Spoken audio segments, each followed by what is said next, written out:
Counter-Strike is not just a game, it's a phenomenon. For years now, it's been the most popular, most widely played online action game of history, really. It's just this incredibly popular, incredibly appealing game that's played all the world over.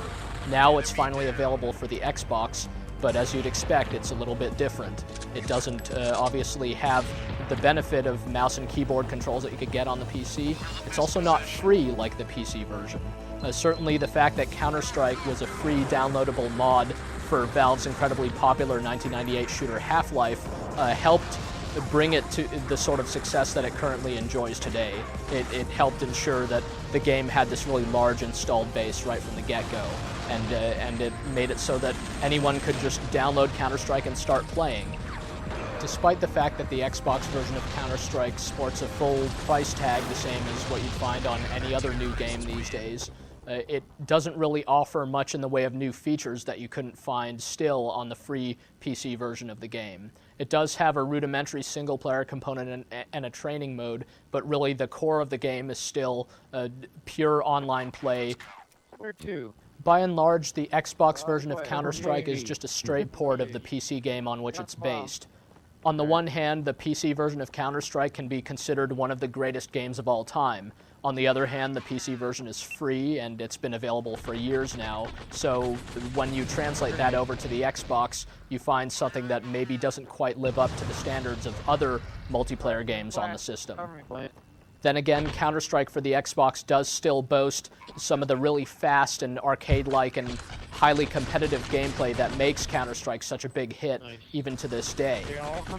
Unfortunately, though, the whole game is pretty stripped down and bare bones, so unless you're looking for the pure gameplay itself, and unless you're only interested in the multiplayer action of Counter-Strike, and unless you have a very poor PC that can't properly stream this video, then you're probably better off just playing the PC version instead. Like its PC counterpart, Counter-Strike for the Xbox offers two main modes of play, two different game types, really. These are Demolition and Hostage Rescue. They're basically about the same, actually, because they boil down to two sides, the terrorists and the counter-terrorists, gunning each other down, though there's a different premise for each occasion. In Demolition, the terrorists are trying to drop a bomb at a certain location, whereas the counter-terrorists are trying to stop them. In Hostage Rescue, the CTs are trying to find a group of hostages and escort them to safety, whereas the Ts want to take them out. Gameplay consists of a series of rounds. Rounds last usually about 3 or 4 minutes or so, maybe less, maybe a little bit more, and end when either one side or the other is defeated or when one side or the other accomplishes their objective.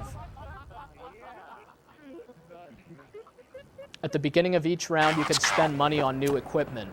You can buy various pistols, submachine guns, assault rifles, even light machine guns and various explosives and Kevlar armor, things like that. It's all based on real-world equipment, though there are none of the actual real-world names for the items. Money is earned during the course of a round, either from killing opponents or from accomplishing your team's objectives. In practice, you'll usually have a good bit of money to spend, and you'll be able to outfit yourself with a nice submachine gun or something. You could only carry the one primary weapon, and depending on your primary weapon, your role among your team will be pretty clearly defined. For example, if you pack a sniper rifle, you're not going to want to go into close quarters battles. Counter-terrorists win. Counter-Strike has always offered a very well-balanced combination of tactical realism and arcade-like action. On the one hand, you run extremely fast in this game. It's really got the feel of a pure run-and-gun shooter. As well, there's realistic damage here, so you can't survive more than a couple of hits if you're lucky and even if you're wearing full armor. Also, your fire will be highly inaccurate if you're running or jumping while shooting. The result of the very fast pace and the general sense of realism is that this is a game where you'll naturally want to stick with your team. If you attempt any kind of heroics that you might try in other first-person shooters, you're just going to get yourself killed. For example, if you go up against, maybe more than a couple of opponents at a time, they're going to smoke you and you're going to be sitting out the rest of the round. That's actually one of Counter-Strike's great innovations. It's something that a lot of other tactical shooters have since copied. But what happens in this game is, during one of these several-minute rounds, if you die, you don't just respawn, you're out for the rest of the round. This gives you some incentive to not get killed. Again, it also encourages you to stick with your team and focus on your objectives and to really try to sneak up on your opponents and take them out quickly. The game basically controls well on the Xbox. There's some subtle touches that help alleviate the lack of mouse and keyboard controls and help compensate for the fact that you're using less accurate analog sticks to do your aiming and shooting here. For example, if you press in on the left analog stick, you can make your character turn around more quickly. So if you're being fired upon from the flank, there's a chance that you could turn around and return fire before getting killed. Also, weapon switching is handled very easily, and the whole purchasing of new equipment is handled quite well via a radial menu at the beginning of each round. You typically only have a couple of seconds to buy what you need, but that's enough here. All there really is to Counter-Strike is this core gameplay. The single-player mode of the game is just a bot match where computer-controlled opponents replace the human players that you'd find on Xbox Live. There's no structure at all to this mode. There's no progression of levels. You just pick your map and the difficulty of the bots, and you're off. And you can play for as long as you like and stop playing at any time. The skill level of the bots determines their accuracy and their speed, but it doesn't really make them that much more intelligent at higher levels. You'll still see them do completely bizarre things from time to time, so at best, the single-player mode of Counter-Strike serves as good practice and a good shooting range, but really it's just a primer for playing the game online.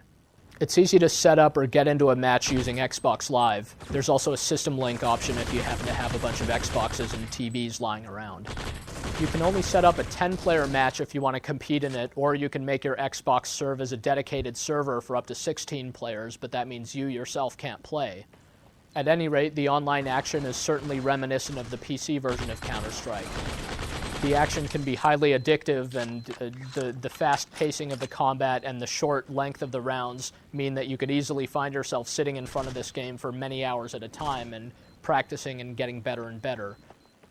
The presence of voice chat adds a lot to the game. Actually, voice chat has been present in the PC version of Counter-Strike for some time too, but it's a more standard feature on Xbox Live, and it certainly helps you coordinate your team's efforts. The gameplay of Counter-Strike has certainly stood the test of time, but the game's graphics really don't hold up so well on the Xbox, even though they've been touched up. Some of the new maps and the new textures and player models look okay, but really this game looks decent at best. There's some really kind of jerky death animations and some other kind of goofy looking things that happen in the game, so it's really not up to the level that you'd expect from other high-profile Xbox games, though it is serviceable. Also, it's a real testament to the sound of Counter-Strike that it holds up so well over the years.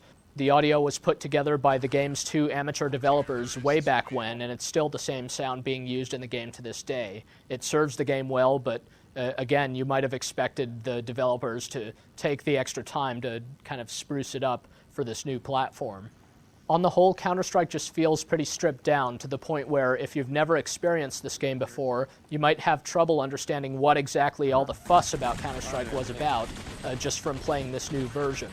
It really plays it very, very safe. The new maps and such are quite good and fit in well with the other maps, but really there's no inherent change or improvement to the gameplay here, and the addition of computer-controlled bots doesn't make the game appreciably better. It just gives you something to shoot at if your DSL connection is down or something like that. So the core gameplay of Counter-Strike for the Xbox is great, and if you're looking for a really fast-paced and bloody online shooter for the Xbox, here you go. Then again, a game as venerable and important as Counter-Strike probably deserved better than this relatively stripped-down port.